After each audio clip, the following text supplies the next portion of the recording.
বলো তো গৌরাঙ্গ মহাপ্রভুর গুরুদেবের নাম কি ছিল?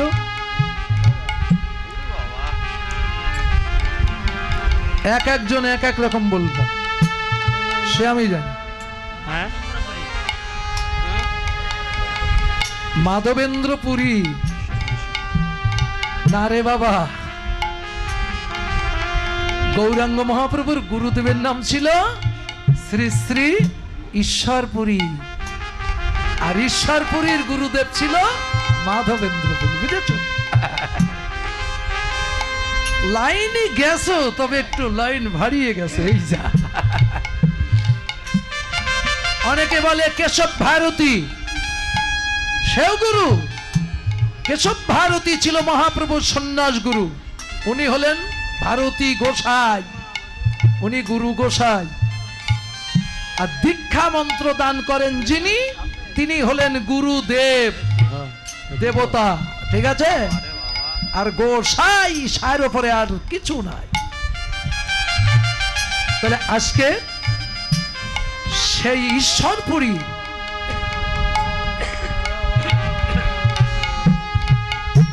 মায়েরা, কাহিনীটা একটু শুনুন।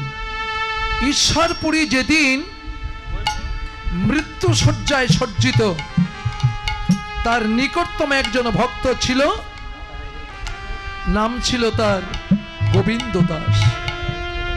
গোবিন্দ দাসকে মৃত্যুকালে ঈশ্বরপুরী ডেকে বলছেন, গোবিন্দ,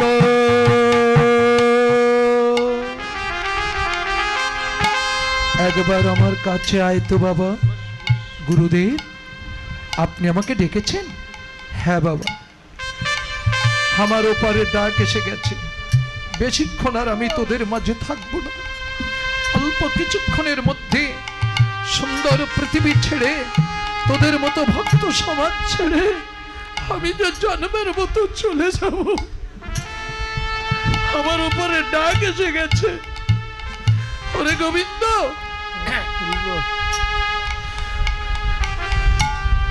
আমি চলে যাব, তাতে আমার দুঃখ না। আমার দুঃখ কোথায় জানিস? আমার জীবনে কিছু অসমাপ্ত কর্ম রয়ে গেছে, যে কর্মগুলো আমি সমাপ্ত করতে পারিনি। তাই তুই তো আমার শিষ্য, তাই তোকে বলে যেতে চাই, যদি তুই আমার মরণের পরে আমার সেই কর্মটা করে শেষ ইচ্ছা পূর্ণ করতে পারিস, আমি মরেও শান্তি পাব। গুরুদেব, আপনি বলুন, আমি আপনাকে কথা দিচ্ছি, আমার এই দেহে যতদিন প্রাণ আছে ততদিন আমি চেষ্টা করব আপনার শেষ ইচ্ছা পূর্ণ করবার জন্য। বলুন আমাকে কি করতে হবে? এদিকে আয়, কাছে আয়, বস। গোবিন্দ রে, আমার জন্মস্থান কলিকাতা হালি শহরে। শিশুকাল থেকে আমার মনে বড় সাধ ছিল, আমি একটু ভগবানকে দর্শন করব। কত জনার মুখে শুনেছি নরজন্মের সার্থকতা ভগবানকে দর্শন পাওয়া। তাই আমি শিশুকালে ঘর ছেড়ে বেরিয়ে পড়েছি। কত তীর্থ পর্যটন করেছি, কত সাধুগুরু বৈষ্ণবের সঙ্গ করেছি। এক এক সাধু এক এক কথা বলে। এমন ভাবে ঘুরতে ঘুরতে ঘুরতে ঘুরতে শুদ্ধাচারী একজন বৈষ্ণবের সাক্ষাৎ হয়ে গেল। নাম ছিল তার শ্রী শ্রী মাধবেন্দ্র পুরী। এই মাধবেন্দ্র পুরী গোসার চরণে যখন আমি আশ্রয় গ্রহণ করলাম, তখন আমি গুরুদেবের চরণ দুটি জড়িয়ে ধরে কেঁদে বলেছিলাম, গুরুদেব, আপনার কমল হস্তখান আমার মাথায় দিয়ে আশীর্বাদ করুন। আশীর্বাদ করুন। আমি এই জগতে ধন ঐশ্বর্য সুন্দরী রমণী কিছুই চাই না। আমি যেন ভগবানকে দর্শন করতে পারি। আপনি আমাকে সেই আশীর্বাদটুকু করেন। আমার গুরুদেব আমার মাথায় হাত রেখে আশীর্বাদ করে বলল, ঈশ্বর, আমি তোর মাথায় হাত রেখে আশীর্বাদ করলাম, যে ভক্তির পাত্র তুই হয়েছিস, এই ভক্তির পাত্র হয়ে যদি তুই থাকতে পারিস, একদিন না একদিন তুই ভগবানের দর্শন পাবি পাবি। আমি গুরুদেবের এই আশীর্বাদ মাথায় নিয়ে সোজা চলে গেলাম গয়া ধামে, যে গয়াতে আমরা ওই মাতৃপিতৃ তর্পণ করতে যাই, গয়া পিণ্ড দিতে যাই। ওই গয়া ধামে যে শ্রী বিষ্ণুপদের সম্মুখে বসে বিষ্ণুপদের দিকে লক্ষ্য রেখে তখন আমি আর্তনাদ করে কেঁদে বলছি, ওগো বিষ্ণুদেব, লোকে বলে তুমি নেই, আবার মন বলে তুমি আসো।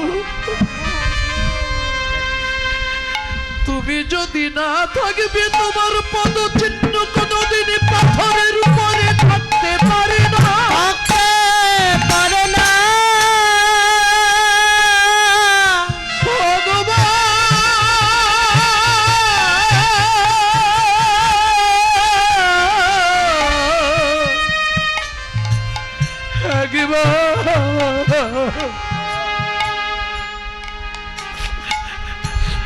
কৃপাময়, কৃপা করে আমার দেখা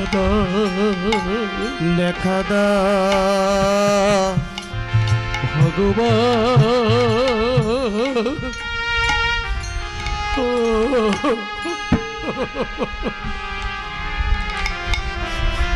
ওগো ভগবান, আমি যখন আর্তনাদ করে কাঁদছি, এমন সময় একদিন দেখি তপ্ত কাঞ্চনের মতো চেহারা, এই 16-18 বছর বয়স হবে একটা যুবক এসে ওই বিষ্ণুপদের উপরে পিণ্ডদান করে, বিষ্ণুপদের উপরে দান দান করে মাথা বাড়ি মারছে। তার কপাল কেটে রক্ত ছিটকে ছিটকে বিষ্ণুপদ লালে লাল হয়ে যাচ্ছে। ওই ছেলেটির দৃশ্য দেখে আমি আর সহ্য করতে পারলাম না। আমি তখন ছুটে যেয়ে ওই ছেলেটিকে বক্ষমাজারে জড়িয়ে ধরলাম। খোকা, ও খোকা, তোমার বাড়ি কোথায় বাবা? ছেলেটি বলল, আমার বাড়ি নদিয়ায়। নদিয়ায়? কি নাম তোমার বাবা? নিমাই। নিমাই? হ্যাঁ। বাহ, বেশ সুন্দর নাম রেখেছে তো তোমার বাবা মা। আচ্ছা বাবা, তুমি এখানে এমন করে কাঁদছো কেন? আহারে, দেখো তো তোমার কপাল কেটে রক্ত ঝরছে। আমি ছেলেটির কপাল মুছিয়ে দিলাম। তখন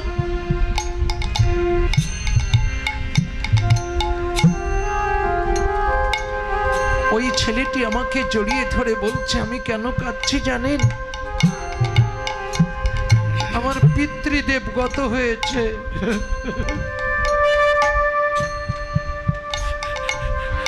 আমার জন্মদাতা পিতা মারা গেছে, তাই আমি পিতৃ তর্পণ করবার জন্য গয়াধামে এসেছি। প্রথম পিণ্ড দিয়েছি আমি ফাল্গুন নদীতে, দ্বিতীয় পিণ্ড দিয়েছি অক্ষয় বটে, তৃতীয় পিণ্ড দিতে এসেছি এই শ্রী বিষ্ণুপদে। তাই বিষ্ণুদেবের কাছে কেঁদে বলছে, গো বিষ্ণুদেব, আমার পিতা যদি এই মায়ার সংসারে আমাদের লালন পালন করে, তোমার চরণে যদি কোনোদিন কোনো অপরাধ করে থাকে, আমি তার আত্মজ, আমার পিতার আত্মা শক্তির বহির বিকাশ, আমি পুত্র গোবিন্দ।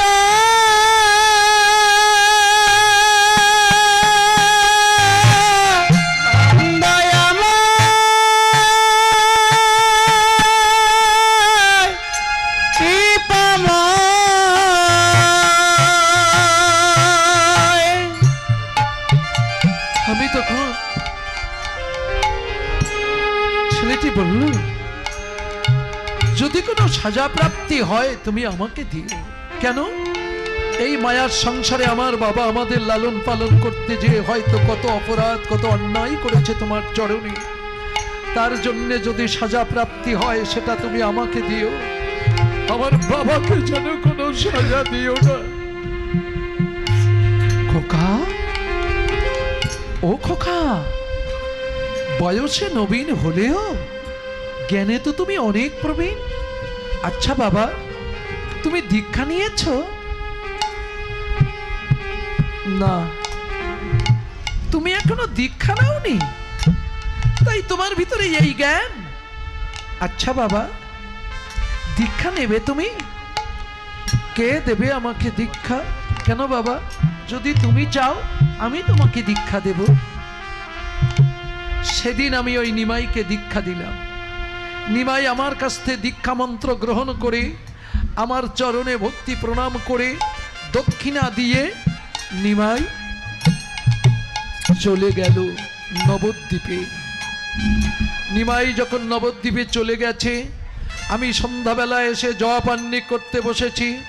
শাস্ত্রে বলেছেন ধ্যানমূলং গুরুমূর্তি, মন্ত্রমূলং গুরু বাক্য, পূজামূলং গুরু পদ, মোক্ষমূলং গুরু কৃপা, সর্বমূলং গুরু দয়া, গুরু কৃপা হি কেবল। আমি যখন গুরুদেবের মূর্তি ধ্যান করতে বসেছি, একটা বার আমি গুরুদেবের মূর্তি ধ্যানের ঘরে আনতে পারছি না। বারবার ওই ছেলেটির মূর্তি আমার সম্মুখে এসে দাঁড়াচ্ছে। আমি যতবার গুরুদেবের মূর্তি ধ্যানের ঘরে আনার চেষ্টা করছি, ততবার আমার ওই ছেলেটির মূর্তি সম্মুখে এসে দাঁড়াচ্ছে। তখন আমি চিন্তা করলাম, আমি আজীবন গৃহত্যাগী সন্ন্যাসী, আর শেষ বয়সে এসে আমি একটা যুবকের মায়ায় পড়ে গেলাম। এ কি ভুল করলাম, এ কি সর্বনাশ আমার হয়ে গেল। তখন আমি তখন কি করলাম, কি কদমা দিচ্ছে ওটা বন্ধ করতে হবে এখনই। বাবাজিরা, আপনারা বাতাসাগুলো এখন ছড়াবেন না, একটু পরে দেন। এখন বাতাসা দেবেন না। বাবা, এই যে বাবাজিরা, এ মায়েরা, তোমরা বাতাসা ছড়িও না। এখন হরি কথা কৃষ্ণ কথা খাচ্ছে, তার ভিতরে বাতাসা যদি দেও তোমরা, তাহলে কি আর হরি কথা খাবে? জোর করে তাই ঢুকানো যায় না, ওষুধ গেলার মতো গেলাতে হয়। আর তার ভিতরে তোমরা বাতাসা দিয়ে লক্ষ্য ভ্রষ্ট করছো। বাতাসা যদি দেবে এখানে রেখে যান, পাশে বসে থাকুন। আমি যখন বেরিয়ে যাব আর একদল ঢুকবে, সেই সময় ওরম 200-100 গ্রাম না, বস্তা বস্তা বাতাসা ছড়ান, কোনো কারোর অসুবিধা হবে না। আপনারা ভাবের ঘরে আঘাত করেন না। ভক্তরা সব একনিষ্ঠ ভক্তি চিত্তে বসে আছে, বাতাসার দিকে লক্ষ্য গেলে এই ভক্তি ভ্রষ্ট হয়ে যাবে, তার জন্য পুণ্যের চেয়ে অপরাধ বেশি হবে। এটা একটু মাথায় রেখে দিয়ে হরি বল, হরি বল, রাগ করেন না যেন। এবার তখন আমি গুরুদেবকে ডেকে বলছি, গুরুদেব কোথায় আছো গুরুদেব?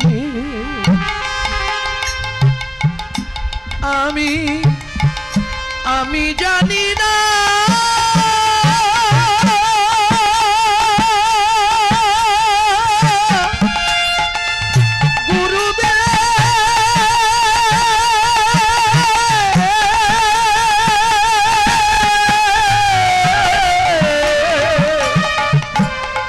বুঝি আমার জীবনে সর্বনাশ হয়ে গেল,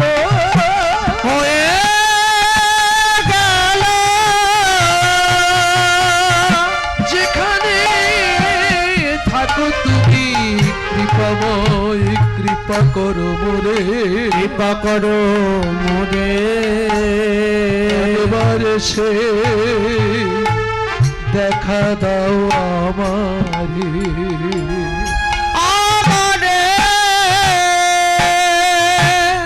গুরুদেব তখন সবার অলক্ষ্যেতে আমার গুরুদেব মাধবেন্দ্র পুরী আমাকে গম্ভীর নাদে ডেকে বলছেন, ঈশ্বর। আরে ঈশ্বর, তুই কাঁদিস না, তোর ভগবান দর্শন হয়ে গেছে। হয়ে গেছে? কখন, কোথায়, কিভাবে? আমি তো কিছুই জানি না। ওরে, নিমাই নামে যে ছেলেটিকে দীক্ষা দিয়েছিস, সেই হলো এই কলিযুগের বৎসল্য ভগবান, ভক্তবৎসল ভগবান। গোবিন্দ রে, আমার মাথায় যেন বজ্র খসে পড়ল। আমি তো জীবনে কখনো কোনোদিন চাইনি যে ভগবান এসে আমার চরণ সেবা করে যান। আমি চেয়েছিলাম আমি যেন ভগবানের চরণ দুটি সেবা করতে পারি।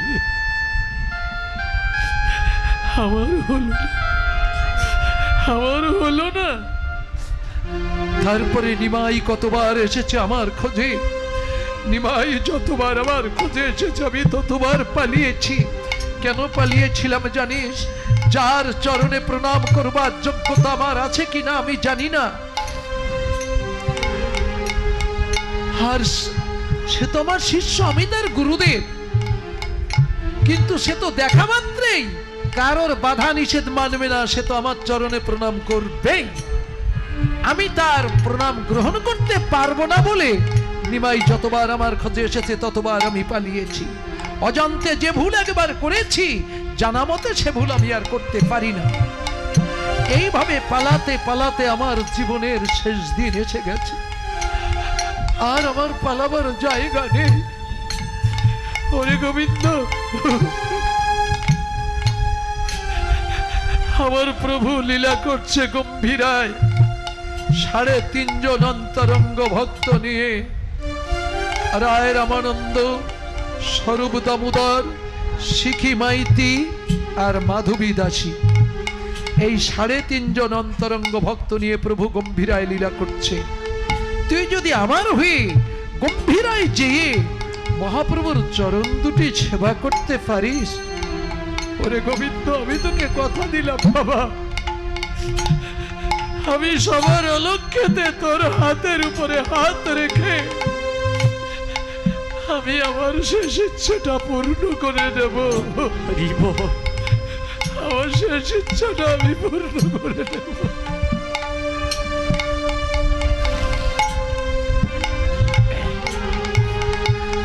তখন এই বলতে বলতে ঈশ্বরপুরী শেষ নিঃশ্বাস ত্যাগ করলেন।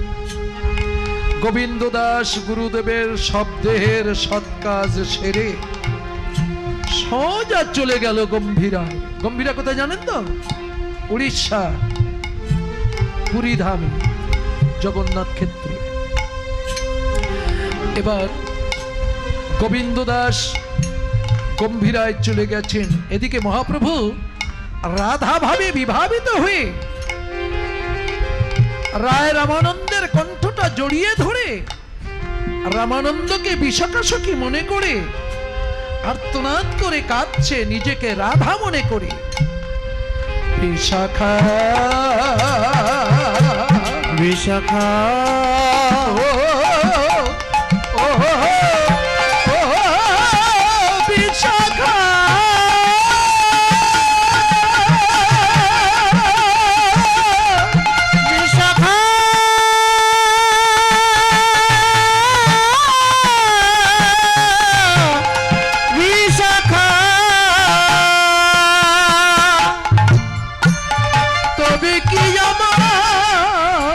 কৃষ্ণ আমার এ বাসরে আসবে না, আসবে না।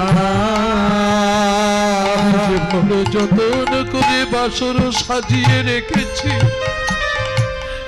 তবে কি কোনদিন কৃষ্ণকে আমার এ বাসরে পাবো না?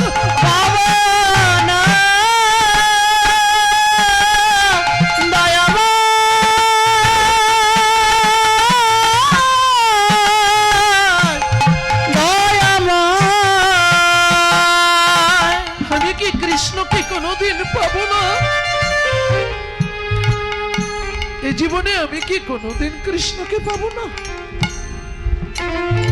তখন বলছে আস্তে,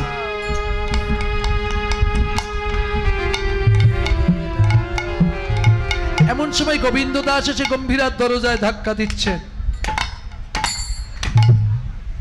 মহাপ্রভু বলছে, স্বরূপ, এই দেখো তো দরজায় কে এসেছে।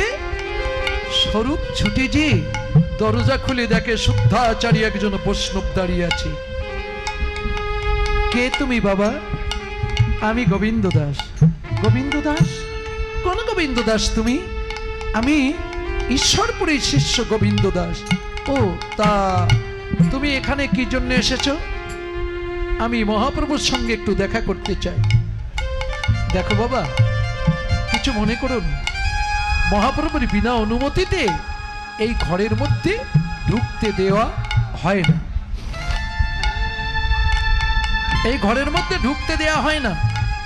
তা তুমি একটু অপেক্ষা করো, আমি মহাপ্রভুর কাছ থেকে অনুমতিটা নিয়ে আসি। এবার ছুটে এসেছেন মহাপ্রভুর কাছে। স্বরূপ যখন দাঁড়িয়েছে বলছে, স্বরূপ, কে এসেছে দরজায়? প্রভু,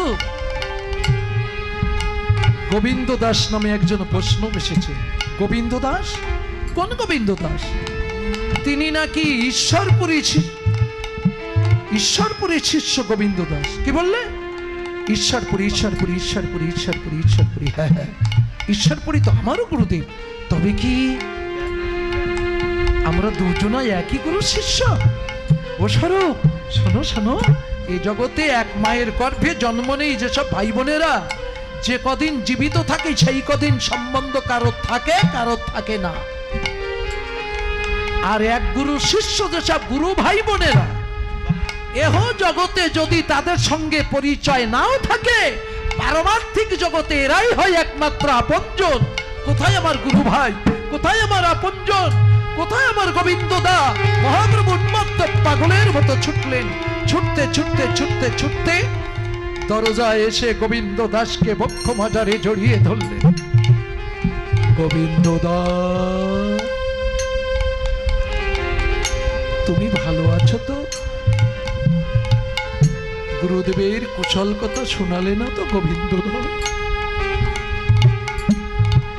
গোবিন্দ দাস বলছে, প্রভু, গুরুদেব আজ আমাদের মাঝে নাই। আমাদের সবাইকে ফাঁকি দিয়ে গুরুদেব চলে গেছে। গোবিন্দ দা, এত বড় কঠিন কথা বলার আগে তোমার মুখটা বন্ধ হয়ে এলো না? জানো গোবিন্দ দা, দীক্ষা নেওয়ার পর থেকে পাগলের মতো গুরুদেবকে খুঁজে বেরিয়েছি, আমি কোনোদিন গুরুদেবের দর্শন পাইনি। আর আজকে তুমি আমার গুরুদেবের মৃত্যু সংবাদ শোনাচ্ছ। তোমার কথা শুনে আমার কি মনে হচ্ছে জানো গোবিন্দ দা? আমার মনে হচ্ছে সাধের মানব জন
রাধে।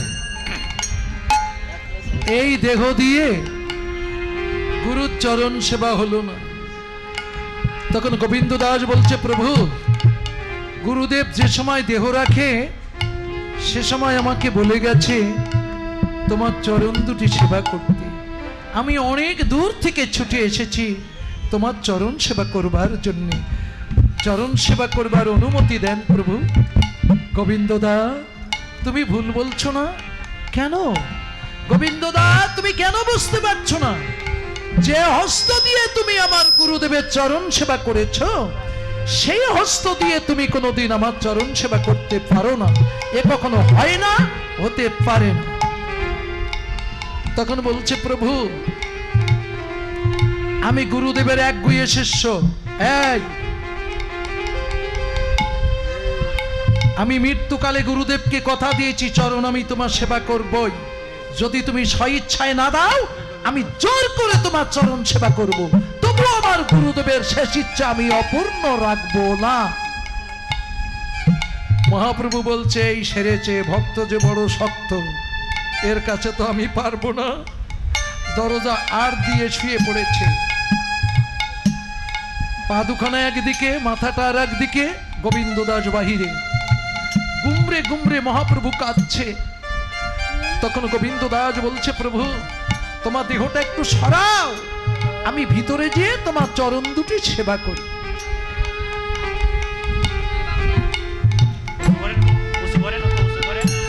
আমি তোমার চরণ দুটি সেবা করি। তখন বলছে,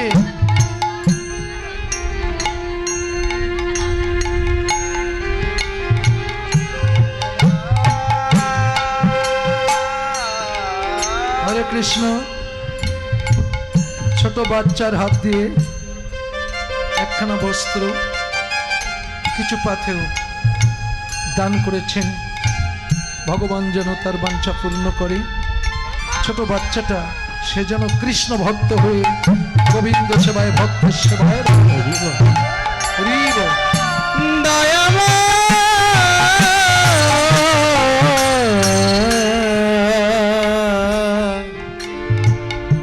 তখন বলছে, প্রভু তোমার দেহটা সরাও, আমি ভিতরে যেয়ে তোমার চরণ দুটি সেবা করি। মহাপ্রভু বলছে, গোবিন্দ দা আমি মহাপ্রসাদ পাচ্ছি, আমার দেহ আমি আর সরাতে পারছি না। গোবিন্দ দা প্রভু তোমার দেহটা সরাও, নইলে কিন্তু আমি ডিঙিয়ে ভিতরে যাব।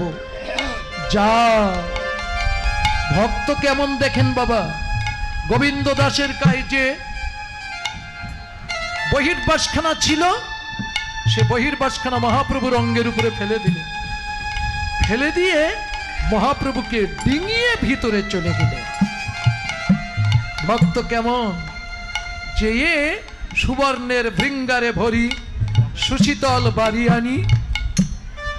তখন সেই চরণ দুখানা উরু পরে তুলে এক হাত দিয়ে জল ঢালচার, এক হাত চরণে বুলাচ্ছে। আহা, করেছেন একার জীবনে? করে দেখেন।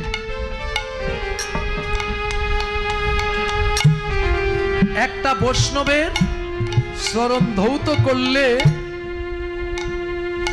আর 1000 বৈষ্ণবের চরণে প্রণাম করলে, 1000 প্রণাম করলে যে পুণ্য আসে, একটা বৈষ্ণবের চরণ ধৌত করলে সেই পুণ্য আসে। পারবেন করতে? টাকা লাগবে না, পয়সা লাগবে না, কিচ্ছু লাগবে না। কিন্তু এই সাধারণ কাজটুকু আমরা সবাই করতে পারি না। কেন? আমাদের আত্মসম্মানে লাগে, প্রেস্টিজ পাংচার হয়ে যায়। বুঝলেন? চরণামৃত খান না, কর্পূর, চিনি, তুলসীর পাতা ইত্যাদি গুলিয়ে চরণামৃত তৈরি করে খান, কি সুস্বাদু। চরণামৃত শব্দের অর্থ কি? চরণ থেকে যে অমৃত সৃষ্টি সেটাই হলো চরণামৃত। এটা ভক্তির জগতের কথা।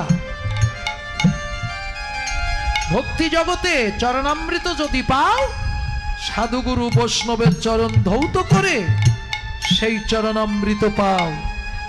বুঝেছ? জন্ম অর্জিত পাপ রাশি পরিষ্কার হয়ে যাবে, আর ভক্তির জন্ম হবে। ভক্তি পথে তাড়াতাড়ি ভগবানকে পাওয়া যায়। তাই জ্ঞান কর্ম যোগ ধর্মে নহে কৃষ্ণ বশ, কৃষ্ণ বশ হেতু শুধু এব ভক্তি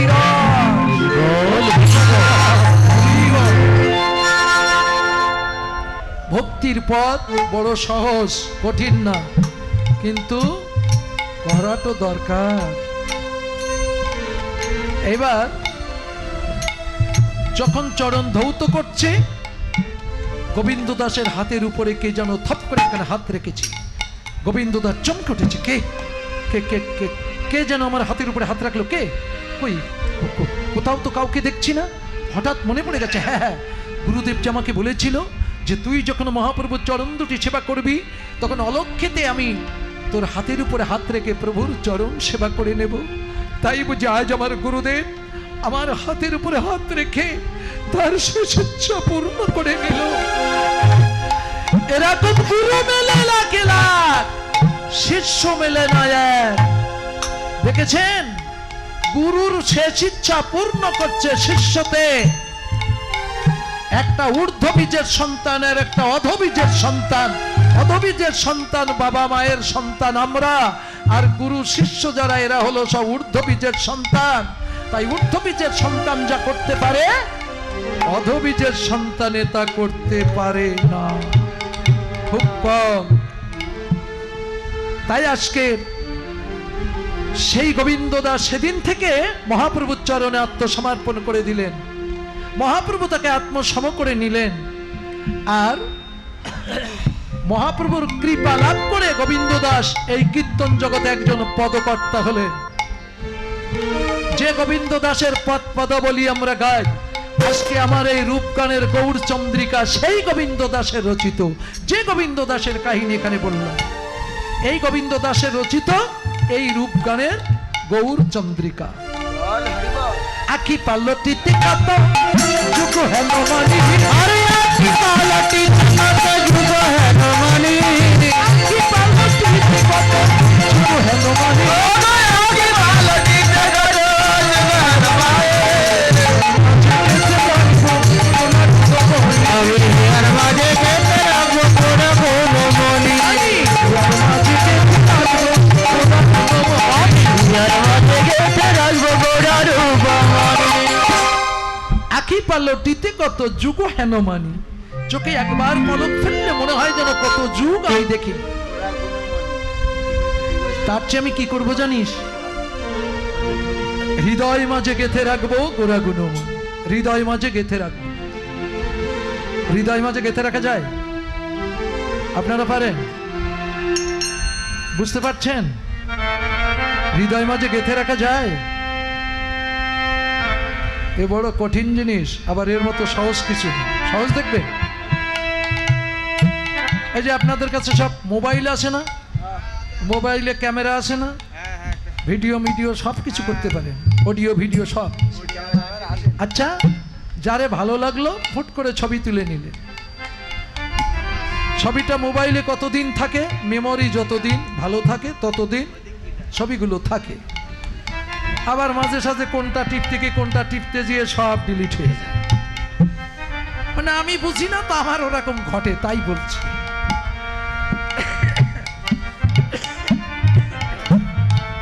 তো শোনেন,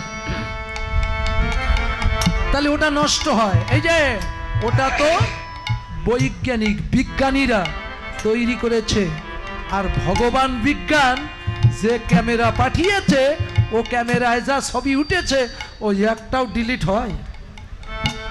দেখেন তো ভালো করে। এই যে লেন্স, ক্যামেরা লেন্স আছে না, আপনাদের ক্যামেরা লেন্স নেই, এতে ভিডিও অডিও ফটো সব রকম করছো, তাহলে ফটো তুলে নিল। যেমন আমি কীর্তন গাইতে এসেছি, সবার যে আমার কীর্তন ভালো লাগবে তা না। কেউ মনে মনে বলছি কেলিয়ে ছোড়া কখন বেরুবে, এর আমারা দেখতে ইচ্ছে করছে না, বড় মনে ব্যথা দিয়ে কথা কয় অনেক কিছু। আবার কেউ বলছে আহারে যে কোন মায়ের গর্ভের সন্তান, ভালোবাসছে। তা যারা ভালোবাসছে তারা ফটো তুলছে, আমি হরিদাস মরে যাব, কিন্তু ওই লোকের ফটো কিন্তু মুছবে না। হরিদাস এইরকম ছিল, এতটা লম্বা ছিল, এইরকম দেখতে ছিল, ওর একেবারে হুবহু ফটো উঠে বসে আছে। যখন হরিদাসও স্মরণ করবে, হরিদাস সামনে এসে দাঁড়াবে। ক্যামেরায় ফটো তোলা আছে, তাই সবার ফটো তো তোলো, বন্ধুর ফটো তোলো, বান্ধবীর ফটো তোলো, ভালো বইয়ের ফটো তোলো, ভালো মেয়েদের ফটো তোলো, ভালো বন্ধু বান্ধবের ফটো তোলো। আচ্ছা, গুরুদেবের ফটো কজন তুলে রেখেছো? বল। গুরুর ফটো, মা বাবার ফটো কজন তুলে রেখেছো? চোখ বন্ধ করলেই সে সামনে আসবে। এই পদের উপরে ভিত্তি করে বাউল শিল্পীরা গান বেঁধেছে কি, তোমায় হৃদয় মজরে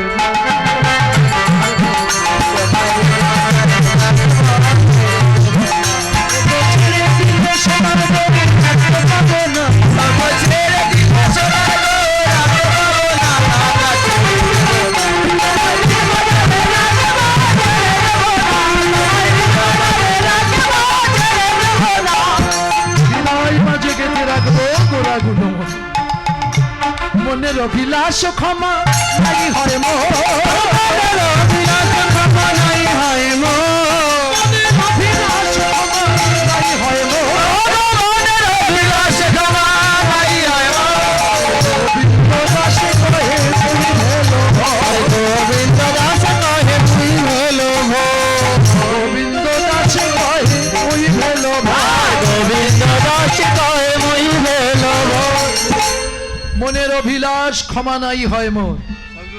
আমার ক্ষমা হবে না, আমার মনের অভিলাষ কেন হবে না ক্ষমা? আমি কোনো অন্যায় করিনি, চুরি করিনি, লোকের জমি ফাঁকি দেয়নি, কারোর মনে ব্যথা দেয়নি, আমার ক্ষমা হবে না কেন? তুমি কিচ্ছু করনি, তুমি একেবারে ধোয়া তুলসীর পাতা। কিন্তু দেখো তো কি করতে এসেছো আর কি করছো। নরোত্তম দাস ঠাকুর বলেছেন, কৃষ্ণ ভজিবার তরে এই সংসারেতে আইনো, আরে কৃষ্ণ ভজিবার তরে সংসারেতে আইনো, কৃষ্ণ ভজিবার তরে সংসারেতে আইনো, কৃষ্ণ ভজিবার তরে সংসারেতে আইনো, মায়ায় বদ্ধ হয়ে বৃত্ত সমান হই, আর নিচে মায়ায় বদ্ধ হয়ে বৃত্ত সম হই, আর নিচে মায়ায় বদ্ধ হয়ে বৃত্ত সম হই। আমরা কৃষ্ণ ভজন করব বলে এই পৃথিবীর মাঝে এসেছি। এসে কি করছি? কেডা কি বললো জানিস দিদি, ও সেদিন যা বলেছিল না, মুখ দেখতে ইচ্ছা করে। হিংসা হিংসি, দলাদলি, পাটাপাটি, ফাটাফাটি, কত কিছু হচ্ছে। জমিনে গন্ডগোল, টাকা নিয়ে গন্ডগোল, বউ ছাড়াছাড়ি, স্বামী ধরাছাড়ি, অনেক কিছু। এত কিছু করে কি লাভটা পাচ্ছ গো? এই দৌড়াদৌড়ি করতে করতে বলো হরি, মরতে তো হবে নাকি? এই দেহ যারা ধারণ করেছে, দেহ সবাইকে ছাড়তে হবে। অমরীর বর পেয়ে কেউ পৃথিবীর মাঝারে আমরা আসিনি। এরকম দেহ যারা ধরেছে, সবাইকে দেহ ছাড়তে হয়েছে। তাহলে কয়দিন আমাদের পরমায়ু? 40, 50, 60 বা 70, এরই মধ্যে মরণ অনিবার্য। আয়ু সূর্য অস্তে গেল, বদন ভরে হরি হরি বলো, হরি ও। বুঝেছ? তাহলে এই 50-60 বছর পরমায়ু নিয়ে মনে একটা ভাব দেয়, এইরকম ভাব যেন অমরীর বর পেয়েছি, জীবনও মরব না। কারোর একটা বেশি কথা বলতেও ভয় পাই না, কারোর আত্মসম্মানে আঘাত করতেও ভয় পাই না। কেন? আমি বড় মস্তান হয়ে গেছি। কত লোক আমার কথায় উঠে বসে, আঙুল ঘুরালে হাজার হাজার মানুষ আসে, আমি আবার ভয় পাই নাকি? মাতব্বরি কতদিন থাকবে তোমার? এরকম মাতব্বরি বহুত লোক করেছে, আপনারা দেখেছেন। কতদিন আছে পৃথিবীর মাঝে? সবাইকে পৃথিবী ছেড়ে চলে যেতে হচ্ছে, আমাদেরও যেতে হবে। তাহলে এসেছি কি জন্যে? এসেছি ভজন করবার জন্য। ভজনটা কি? নির্জনে বসে শুধু কৃষ্ণ কৃষ্ণ নয়। কৃষ্ণ নিজে বলেছেন, আমা হতে নাম বড়, নাম হতে ভক্ত বড়। মানুষ, মানুষকে সেবা করো, মানুষকে ভালোবাসো, মানুষকে ভক্তি করো, মানুষকে আপন করো, মানুষকে কষ্ট দিও না। মানুষ এই হলো মানব ধর্ম, বাস্তব ধর্ম, সনাতন ধর্ম। আরে বাস্তব বড় কঠিন, সেটা তোমরা মেনে নিতে পারো না।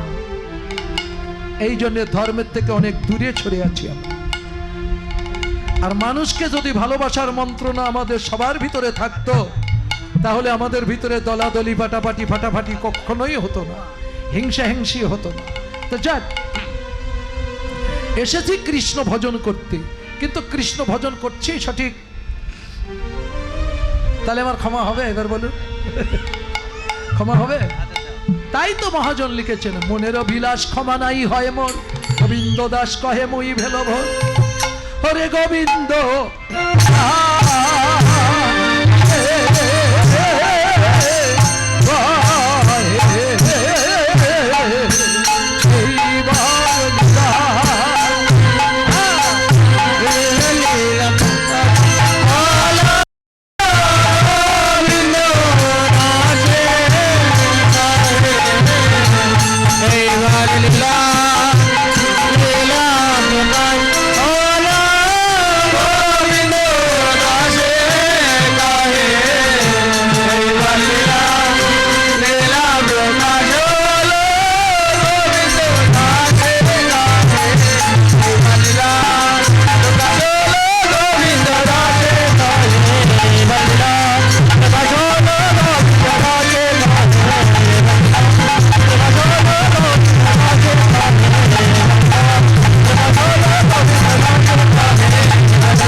ছিলাম শ্রীধাম নবদ্বীপে গৌরলীলায়, এবার যাব শ্রীধাম বৃন্দাবনে কৃষ্ণলীলায়।